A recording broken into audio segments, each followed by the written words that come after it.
So for the past few days, I've been looking at the mock drafts that have been coming out recently. And ever since San Francisco decided to trade up for the third overall pick, I think all of us knew it was going to be a quarterback. The question was going to be, which quarterback? But what we've been seeing in these mock drafts is the guy that we all thought was the fifth best quarterback in this draft, and a guy that was probably not going to be picked in the top 10, and a guy that I don't have in my top 10 in my latest mock draft, is the guy that is being projected to go to San Francisco third overall. Alabama's Mac Jones. Yeah, I've got a little bit of an issue with that. And the reason I have an issue with that is because San Francisco, they wanted to trade up knowing that they wanted to get Mac Jones.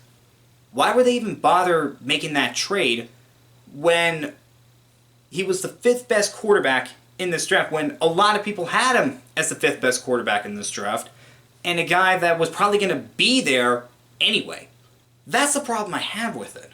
I just don't understand why these mock drafts that are coming out, these draft experts who have said that Mac Jones is the fifth best quarterback in this draft, and that previously did not have him going top 10, are somehow putting him fifth, or somehow putting him third overall.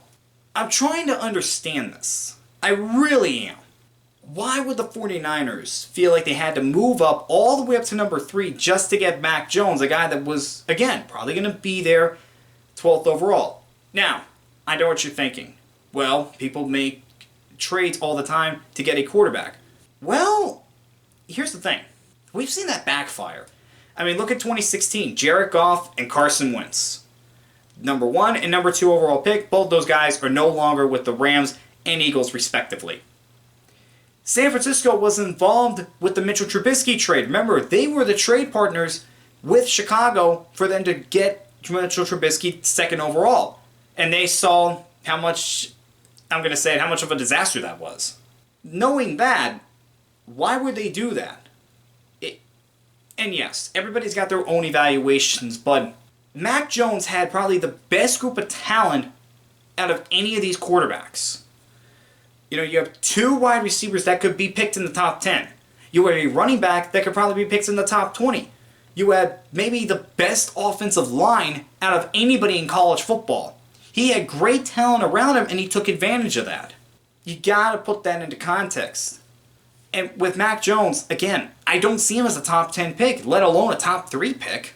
I just don't see that, and yet we're having this talk about him going number 3. When you have 2 other quarterbacks that a lot of people are saying are better than Mac Jones. Now look, Trevor Lawrence has been locked in to be the number 1 overall pick since his junior season. We have all said Trevor Lawrence is going to be the first overall pick, and he's done nothing to change that. He will be the first overall pick. A lot of people will guarantee that. And Zach Wilson, for a while now, has been thought of as a guy at number 2, and now the Jets have confirmed they are going to take a quarterback by trading Sam Darnold to the Panthers. And most likely it's going to be Zach Wilson, because that's what everybody has mocked, even me. And because of what he did at his pro day, which was pretty cool. But that third overall pick, that's where it's going to start the draft. Now, originally, I was thinking it was going to be between Justin Fields and Trey Lance. But then all of a sudden, people are talking about how Mac Jones is a great fit for the 49ers offense and how they went to Mac Jones pro day over Justin Fields. Keep this in mind, they're also doing a workout with Justin Fields, so they're going to see him too. And I think when they see that workout, they're going to see just how good Justin Fields is. And I want to talk about really some of the criticisms that Justin Fields has gotten.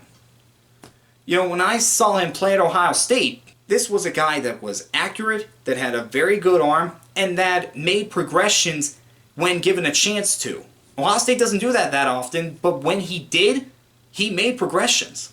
I just don't understand why Justin Fields has gotten so much criticism, and why a lot of people don't see him as a top 5 pick, like I do.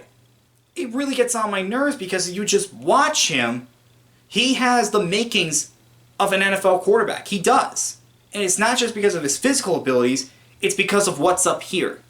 First of all, I think he's got a pretty high football IQ, from what I've seen.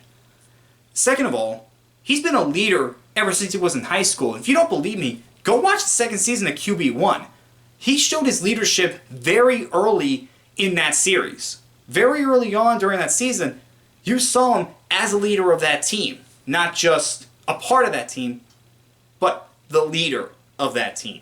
Justin Fields, to me, really is at least the third best quarterback in this draft. And I think if the 49ers took him third overall, they would not regret that. And yet a lot of people don't see it. And I can point to one reason, and one reason only. It's because he went to Ohio State. Everybody knows that Ohio State has never produced a good NFL quarterback. From guys like Troy Smith, to Bobby Horning, to Arch Sleister. Ohio State's never had a good quarterback in the NFL. That's the cold hard truth. But I think Fields is going to be the guy that finally gets Ohio State a good quarterback in the NFL. But people want to criticize that.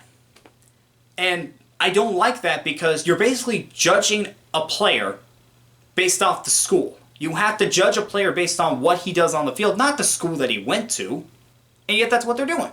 I mean, they did the same thing to Justin Herbert, talked about how Oregon had not had a good quarterback since Dan Fouts. Well, if that were true, then Joe Burrow should have never been picked first overall because Jamarcus Russell is one of the biggest draft busts in NFL history. People say he's the biggest draft bust in NFL history.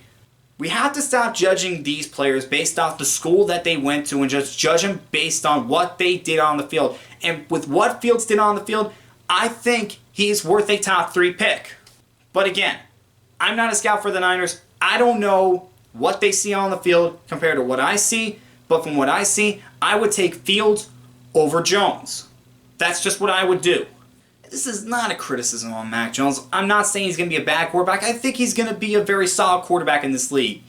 But from what I see on Fields, I think his ceiling is just higher than Jones. And Jones, I do see him as a first-round pick. I know he's going to be drafted in the first round. We're going to have 5 quarterbacks in the first round. I mean, that is never in doubt. I just think Fields is getting treated unfairly just based on the fact that he went to Ohio State.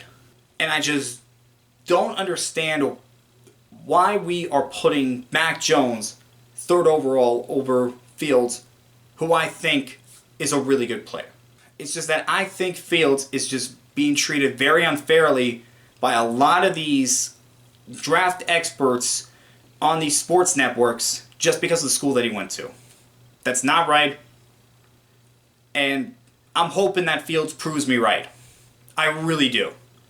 And I've done player evaluations before on high school players. And I've taken a look at previous quarterbacks for the draft. So I think I have a little bit of understanding on this. And again, from what I see, I think Fields is an NFL quarterback through and through.